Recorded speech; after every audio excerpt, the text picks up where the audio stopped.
Hozay in Hollywood, exposing creeps in town who ain't so good. Where any no-talent hack with a big bulging sack used to be an overnight star. Where a drop of your drawers to studio whores used to get you prime seating in bars. Hozay in Hollywood. They say it's your body, do what you think you should. On his bedpost you're a notch, or kick him in the crotch if they claim they can make you a star. They say I'll make you famous, just open your anus, easy as driving a car. Ho! Ho! Hozay in Hollywood. I speak the truth, it really ain't so good. Despite the Me Too movement, it still needs improvement, even though Harvey's in jail. Piece of shit producers are still abusers, chasing their own piece of tail. Hozay in Hollywood, exposing creeps who ain't so good. So keep your knees together, enjoy this weather, but don't expect any change soon. There will be lots of auditions and changing conditions, and Alec Baldwin is still a buffoon. Ho! Ho! My name is Hozay Smith, and I kick ass. Hozay in Hollywood is brought to you by Benson Laboratories, makers of Coletroper. Have a hangnail? How about terminal cancer? Ask your doctor if Coletroper is right for you. Do not take Coletroper if you're allergic to it. Some side effects may include a slow, painful, excruciating death. Has also been known to cause dry mouth, upset stomach, and in some cases, makes your head explode. Before taking Coletroper, make sure your affairs are in order and your last will and testament signed by a witness. Always trust science. They know more than you. They're smarter than you. How do we know? Because they said so. You're listening to the Hollywood Gigolo. Ladies and gentlemen, welcome to yet another edition of Hozay in Hollywood. That would sound better with reverb. Yeah, go ahead, give it a... Hozay in Hollywood. No, on second thought, it sucks. That's great. That's Hozay Smith, and you, for the last 6 weeks, Yes. you have failed to dish any dirt. You keep claiming that you know where the bodies are buried in Hollywood. You know the dirt. Yes. Mm-hmm. Well, up until now, we haven't heard any dirt. Well, Hammerhead, I'm here to deliver the dirt. Uh-huh. The dirt, the mud, the slop, the poop. Uh-huh. You're going to scoop the poop? Yes, I'm going to dish the dirt and scoop the poop. So hang on to your hats because I'm ready, willing, and able to let it fly. All right. Let it fly. Ladies and gentlemen, time for Hozay in Hollywood. Here he is, Hozay Smith. Thank you, Hammerhead. The big story in Hollywood is the he said, she said between Blake Lively and director Justin Baldoni. Both parties are suing each other. Lively is saying the director of her new movie, It Ends With Us, claims sexual harassment. Baldoni has countered her lawsuit with his own $400 million suit. Texts between the two have just been released, including a time when they ordered food through DoorDash, doing each other's hair, and baking s'mores together. Fascinating. Yeah. That's it? That's what I got. All right, next story. Gwyneth Paltrow has just sold her 8,000 square foot mansion in Brentwood, which is part of Los Angeles, for $22 million, citing severe empty nest syndrome. Now the two of her children are in college. Gwynny moved into her car and pees in a bucket and uses the back seat to throw food wrappers in because she's living in her car. Living in her car? Yeah, that's what I heard. Mm-hmm. All right. Next one. All right. Yes, lastly, Kamala Harris and her got-the-nanny pregnant husband were spotted at a West Hollywood hotspot last Saturday. Kamala, looking overly fat and actually looking overly well-fed in leather pants, reportedly broke bread with some people in the entertainment business. And perhaps her husband can now get a job with a major law firm, probably with big money, and that's how it goes. Okay. That's it. That's it? That's it. I didn't hear any poop. Oh, there was poop. Every week you show up and you promise that you're going to dish the dirt.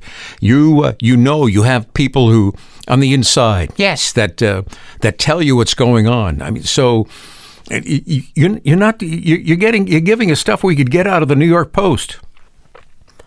Well, if that's how you feel, Hammerhead, then maybe I shouldn't be, doing this. Well, you're taking up time. You're not delivering. People tune into this program expecting that they're going to get the dirt. Yeah, dirt. Mm-hmm. And poop. Yeah. Enough with poop. Enough? Yes, enough with poop. Well, too much is never enough. I think Billy Idol said that on the very first MTV commercial way back when. Yeah. Yeah, that's probably it. All right. Time to move on. All right, we're moving on. You're listening to the Hollywood Gigolo. So some people have asked me, they say, we really don't know much about this Hozay Smith. Yes. I mean, you did run for president. Yes. And but you're not without political experience. Yes. Yes, for a number of years I was the mayor of Fogarea. Uh-huh. And what is Fogarea? Fogarea is a special universe domicile that appears when fog rolls in off of highways. Mm-hmm. And why is it called Fogarea? Well, there's signs in the highway that warn of quick-forming, low-lying weather patterns, and the sign says fog area. Okay. So you put the two words together, You have Fogarea. you got Fogarea. Tell us a little bit more. You were the duly elected mayor. Well, in a way, we told people that Election Day was like on a Thursday, but it was really Wednesday. Uh-huh. So what happened? So just the people that we wanted to vote voted. And then Thursday, when the other people showed up, we said, "Oh, you missed it. The election was yesterday." Uh-huh. That's kind of sleazy. Well, that's what we were all about. Okay. If you're going to be a politician, Yeah. got to have some sleaze in there. Uh-huh. Okay. All right. So you had some experience. Yes. So it was when the fog rolled in. What happened? Well, that's when we moved in, and we would try and grab all the graft, corruption, and bribery that we could. We'd sell political favors, and we would operate as long as it was foggy. Uh-huh. And when the fog disappeared? Oh, we ran like hell. I'm not surprised. No. Uh-huh. Okay. Did you have any family members helping you out? Well, now that you mention that, Hammerhead, I did. My brother Cephus. Cephus? Yes. You have a brother Cephus? Yeah. That's his name? Yeah. Cephus. Yeah. It's a name. Well, yeah, but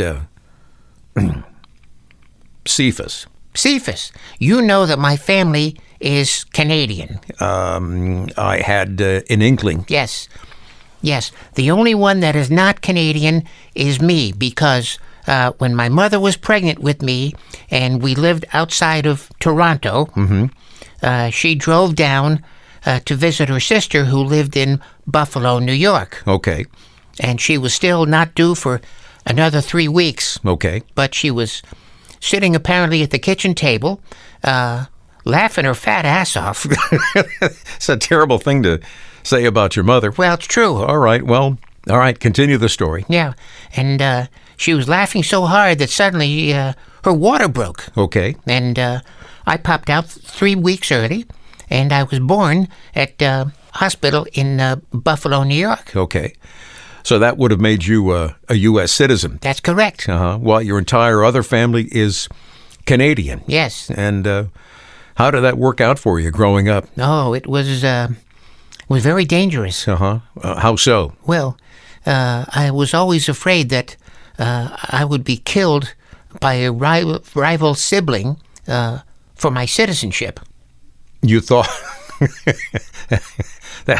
that's not how it works. No. No, if they killed you, you'd be dead, but they wouldn't be an American. No. No, they'd be in, jail.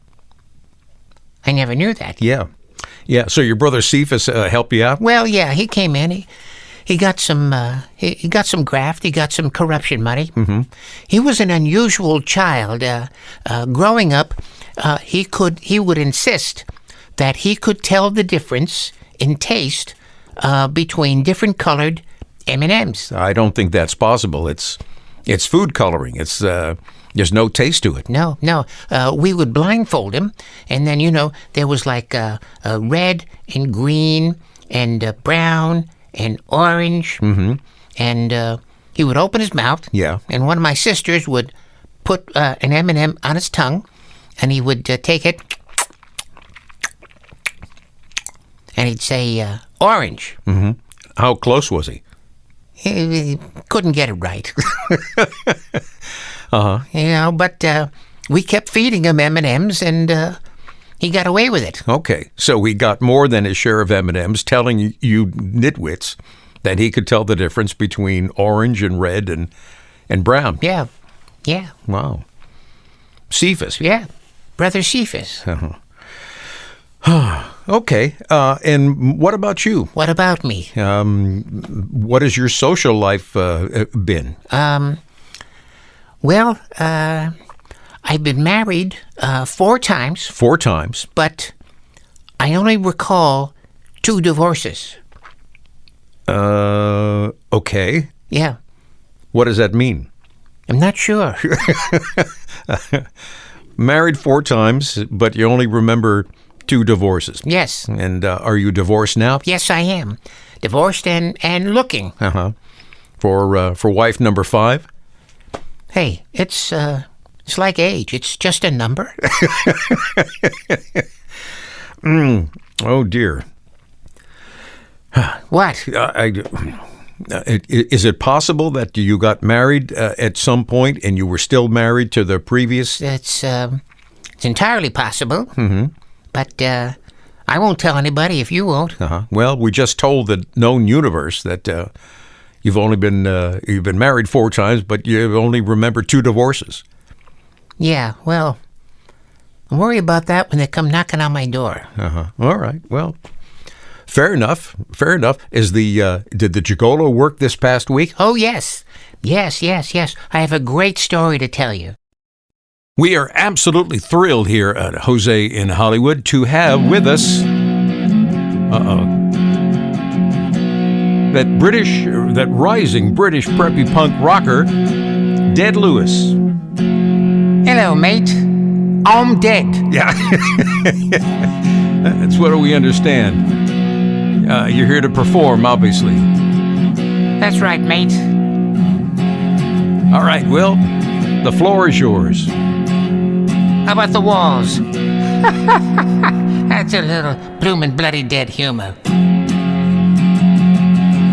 What actually are you going to do for us today? Well, mate, as you know, I like to bloomin' bloody cover famous songs from all ages. Yes, we're aware of that. And what have you got planned for us today? I believe you folks refer to him as chairman of the bloomin' bloody board. Chairman of the board. You talking about Frank Sinatra? Right, mate. You're going to sing some Frank Sinatra songs? As only dead can do. Yeah, I can't wait. Neither can I. All right. Let it go.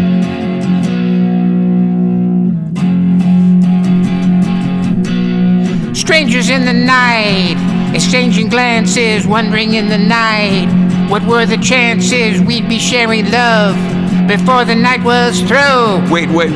Hold it.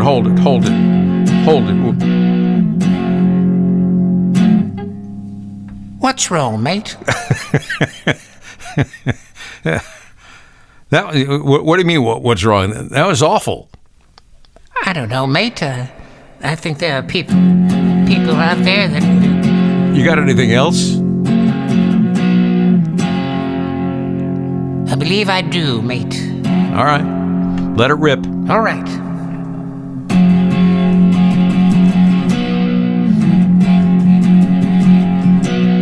Dooby-dooby-doo. Do-do-do-dee-da. Da-da-da-da-da. Da-da-da-da-da.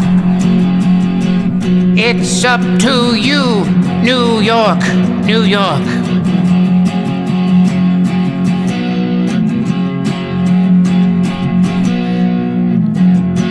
Is there any way that you can learn a third chord? I could, mate, but that would ruin the bloomin' bloody image now, wouldn't it? Yeah. Yeah, I guess so. Anything else? Oh.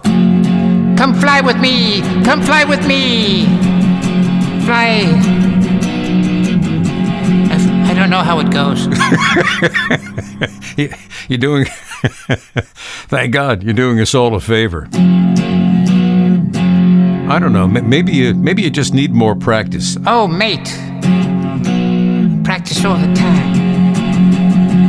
We only hear 2 chords, though. Whatever chords those are. I actually know.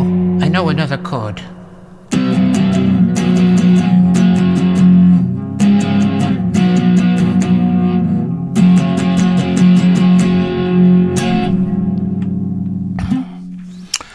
Well, that's just fine. Thank you. Like Elvis would say, thank you very much. Mm-hmm. Well, that wraps up another edition of Hozay in Hollywood. Thank you so much for hanging with us. Jack Camarda is the creator and talent, if you can call it that. Mm-hmm. Yeah, Ron Osborne is the executive producer. And I'm Dead Lewis. I'm bloomin' bloody Dead Lewis. Okay, we're back next week, and maybe you'll learn another chord. Maybe I will, mate. Maybe I will. Then again, maybe I won't. If you'd like to make a call, please hang up and try again. If you need help, hang up and then dial your operator.